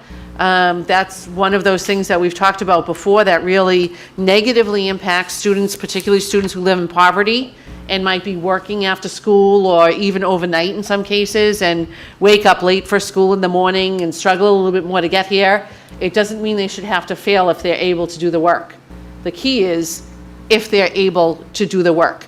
Kids who are not able to demonstrate that they're able to do the work should not pass their classes, plain and simple. But if they can, it shouldn't matter if they had 3 absences or 5 absences to such an extreme extent that high school students are being retained over it. That disproportionately impacts students who live in poverty in a negative way, and it's not fair or just. But I'll stop there. And sorry, I got off on a little bit of a tangent there, but I just wanted to clarify for everybody that we do have an attendance policy, and it's clearly spelled out in all of our handbooks. Thank you, Dr. Kelly. Any questions? Ms. Milbury-Ellis? Sure. I guess, I understand what Dr. Kelly's saying. I'm curious as to why we can't have a simultaneous approach. I guess, what would the difference be if we set standards as far as having so many days where students are expected to be in school, but then we can use our discretion for those instances where you have children who are in those extenuating circumstances where, say, they're working overnight and, there should be other factors that we're considering in evaluating their attendance. I guess I don't see the harm in having standards while still being able to use discretion. I completely agree with you, and I think that the standard is identified there as 5. That's the cutoff point for any quarter, or 18 for the year. And those are in line with, the reason for the 18 is because the Department of Education defines chronic absenteeism as missing more than 10% of the school year. So that would be 18 is the 10% of the 180 that the state mandates. And that's where those numbers come from. I think that an area that we could have done better in this year was really helping kids transition back to school and understand that the expectation is that they are in class and in school every day. And when they're not, that we're calling home and talking to parents about it. I think that we very early on kind of went down this road of they need some time to adjust. And then we weren't reaching out to parents when we would have. I met with 2 students from a civics class the other day in my office, and they showed me a survey that they gave to their classmates. And one of the things that was stunning to them was that their classmates said, if my parents knew I was skipping class, they would kill me. And I said, right. And so what we need to do, not that we want parents to be terribly upset with their children, but we need to make sure that we are communicating that to families and that they understand that their kids are or are not going to class. Because I know, I mean, most of, you're all parents, right? Most of you are parents. You would want your child to be in class. Our parents, the parents of our students are no different than that. They want them to do the right thing. And I would expect to know if my kid was not in class. Yes. So, I mean, there are definitely things that we can do better and make sure that both the kids and the families understand what the expectations are around attendance, and make sure that they really get that that's what the policy is. There's definite work to be done, no doubt. Do you think it would be worth it to maybe have a letter go out before school starts to let them know that, you know, this past year has been lax and the reasons for it, but that the expectation come this fall is going to be a different expectation for them? Yeah, and I included a hint of that in my Happy Summer message to staff. But that is part of the next step, is engaging with the families. I don't think they want to hear from me right now about next year, but maybe in mid to late August, that's when we'll do that. And I honestly feel like parents listen more to messages that come from their principals. They feel more attached to their schools than they do to me. But we will work with the administrative team to get that message out. Thank you. I think that's great, and I think it's reassuring for the parents to hear this, because these are the concerns that I'm hearing as well. So to have you address them and for it to make sense, I think is important. So thank you. Anyone else? Dr. Kelly, if we could also have, reiterate to the staff the importance of getting back to the families. We all have to be responsible, the student, the parents, the staff. We will do that. And honestly, I think that the reports we get from parents at the elementary level is that they feel like there's good communication with the teacher because they have dojo and remind and that kind of thing. I think we struggle a little bit at the secondary level because kids are at the age where their parents are trying to give them a little bit more freedom, and parents are pulling back a little bit. So there's not quite that same level of engagement as we have with parents at the elementary level. It's something we have to figure out how to solve, because these kids are not old enough to have their parents pull back yet. They still need that guidance from home as much as they need it from school. But I think that right now, in society, we all got kind of used to this email and text kind of communication, and not being on the phone and actually having that conversation. And that's what I think that we need to get back to. It's not enough to send an email or a text with no tone and no opportunity to have a real dialogue. We really need to get back to the phone calls, I think. Mr. Kingston, my apologies, I jumped before you. No apologies necessary. I agree with Ms. Ellis. I think, especially maybe with the freshmen, it's kind of a clean slate for them, new building and all that, that emphasis that they need to be in class, they need to come to school. I think that would really be helpful, because I do think that some kids just aren't going to school or aren't going to class. They may be in the building, especially at the high school, but they're not necessarily in class, and that's what's concerning to me. Thank you. Ms. Gravellisi. Thank you, Mrs. Rizzo. I feel that the biggest challenge this past year was at Revere High School, where there were a lot of kids that were walking the halls. And yes, I did walk with DK plenty of times. And, the kids were great, they were respectful, they weren't out of control, they weren't, you know, writing graffiti on the walls, but, you know, there were a lot of kids in the hallway, and, you know, the way the attendance policy is written, I just forgot to pronounce a vowel there or something. I don't know what happened, my N dropped, okay.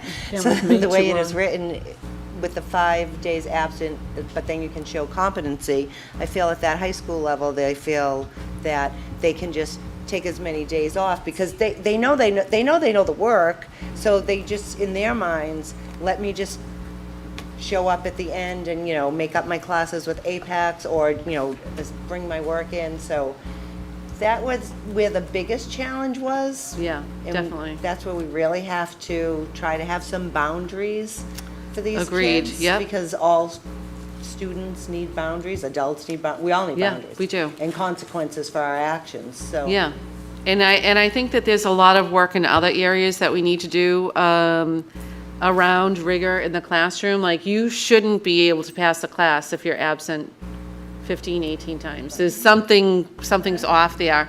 And I know that some teachers heard a message last year that kids should have unlimited, endless revisions when they take a test or a quiz, which is not competency-based. That's not what competency-based learning is. Right. And it's not the real world, right. So we need to do some work around that messaging as well, and make sure people really understand that demonstrating competency means that. It doesn't mean handing in a paper that maybe you knew part of. Like, we've got to create assessments where students really are required to demonstrate mastery and can't, you know, pull information from a friend or a neighbor, or, you know, get around it in some way. We've got to make sure that they're doing work that really demonstrates their knowledge and application of knowledge in a rigorous way. And we have a lot of awesome teachers at the high school who do a great job at that. What we need to do is make them more available to some of their colleagues so that they can observe how that's done, and we can lift everything up and have higher expectations for all kids and all adults. Ms. Melberry Ellis? I would just like to say that I'm looking forward to the data from the family engagement survey that was taken, because it's funny. I feel as though the older the students get, at least from my perspective as a parent, the more engaged you should be with them, as opposed to backing off. I mean, I know that with my kids, come high school, I'm going to be even more in their face than I ever was. So I just feel that that's what we should probably be promoting. I mean, it's tough to get people involved, but I just feel that we shouldn't send any type of message that it should get lax as they get older. You know, if anything, it should be the opposite. Thank you. Okay, now we're on to number 9, motions. Ms. Gravellisi? Thank you, Mrs. Rizzo. The first motion was the FY budget, but that went under hearings, so I won't be reading that, just so the public knows if anyone's watching it or if they have the agenda.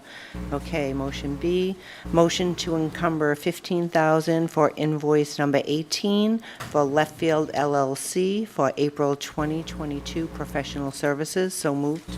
Second. Mrs. Bronston Rizzo? Yes. Mr. Ferranti? Yes. Ms. Gravel? Yes. Mr. Kingston? Yes. Mrs. Milbury Ellis? Yes. Ms. Ty? Yes. Mayor Arrigo? Okay, next, motion to approve payment of invoice number 18 for Left Field LLC for April 2022 professional services. So moved. Mrs. Bronston Rizzo? Yes. Mr. Ferranti? Yes. Ms. Gravellisi? Yes. Mr. Kingston? Yes. Mrs. Milbury Ellis? Yes. Ms. Ty? Yes. Okay, motion to encumber $72,054 for invoice number 87970-000-14 for Perkins Eastman Architect DPC for April 2022 professional services. So moved. Second? Mrs. Bron- Yes. Mr. Ferranti? Yes. Mr. Gravellisi? Yes. Mr. Kingston? Yes. Mrs. Milbury Ellis? Yes. Ms. Ty? Yes. Motion to approve payment of invoice number 87970-000-14 for Perkins Eastman Architect, DPC, for April 2022 professional services. So moved. Second? Mrs. Bronston Rizzo? Yes. Mr. Ferranti? Yes. Ms. Gravellisi? Yes. Mr. Kingston? Yes. Mrs. Milbury Ellis? Yes. Ms. Ty? Yes. And that is it for the motions. Seeing nothing on old business, we'll continue to new business. Item number A, discussion on uniforms. Mr. Kingston. We had a presentation here at a school committee meeting on uniforms. I attended, I'm going to call it Civics Day. I don't remember exactly what they call it, but I'm going to call it Civics Day because that's what it was to me. And there are a number of groups at the SBA that presented in the library about uniforms. And my takeaway from that was most of the groups just wanted to add the color black to the uniform choices. Both Romney and Garfield have black as part of their color choices, and the SBA students asked if they could have black. We talk a lot about student voice and listening to students and all that, so I promised the students that I would bring this up to the school committee to discuss it, because I didn't think in the world of a lot of things that are going on, I don't think adding one color to a school uniform is really a big deal, but it seemed to be a big deal to the kids. And like I said, we talk about student voice and listening to students. I've been on the school committee, this is my 6th meeting, and every meeting is discussed, and I think it's fair and it should be discussed. But I think if nothing comes of it, then it's just, we're not really servicing the kids the way we should. So I promised them I'd bring it up, and I am, and I would like to have a discussion about it. Thank you. Ms. Milbury Ellis.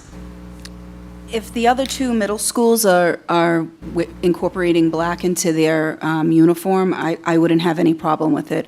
I agree with Mr. Kingston's point about student voice and students feeling heard. I think it sends the message to students that if they advocate, they can make changes, and it's such a minor request that has no consequences that are of significance to anyone, but it's meaningful to them. I would be for it. I just want to bring to everyone's attention, we do not vote on the student uniforms. That is their schools and their decisions. And what I have told every single one that has emailed me and asked me what I thought and sent their presentations and going to the SBA and talking to the students there too, and I get it. I can understand the color change. I can understand most of it. But what I've been trying to do is teach them to use their voice and bring it to the right people, which starts with their school improvement committee. That consists of students, parents, administration of each school. And those are the ones that make the decision according to the school. Dr. Kelly. Thank you. So just to speak to this point, it can be challenging, and we do want students to have voice. Without a doubt, we want to amplify student voice. But we run into problems when we're trying to have, and I'm gonna try to normalize that we call it a dress code, not a uniform, because we don't require that kids wear particular pieces of clothing. It's just colors, and in some cases, some fabrics that we require. And each of the middle schools selected 3 colors as part of their color scheme, and it's some kind of a color scheme. It makes sense to them. I know that the Garfield Gators have green and black and white, and I know that Susan B. Anthony has red, white, and blue. And those are kind of the 3 colors that they have. And I think that if the kids want to make a change to that, I do agree with Mrs. Rizzo that it belongs at the school level, because there was decision making that happened with committees at some point when they chose red, white, and blue. And I worry that if we say, you know what, these kids really did a great job advocating for black, let's add that in. And then next year, these kids did a great job advocating for fuchsia, let's add that in. And next year, these kids did a great job advocating for orange, let's add that in. Where do we get? So I do think it's a great idea for them to articulate their opinion and to have it heard at a school improvement council meeting, and for that school improvement council to decide where to go from there. And it could be sorry, or it could be, all right, let's change from red, white, and blue to whatever other three colors, but I do think it's best left in their hands to make that decision. Ms. Gravellisi? I'm just wanted to agree with Dr. Kelly that the color choices really do not fall under school committee purview. And when the uniforms were implemented back in the day, there was meetings amongst the parents, teachers, students, administrators, school improvement council, and they chose their own colors. So the route that those students should go is to their, within their school, because we don't choose their colors. I do want to say, though, it's really important for the students to know that they have been heard.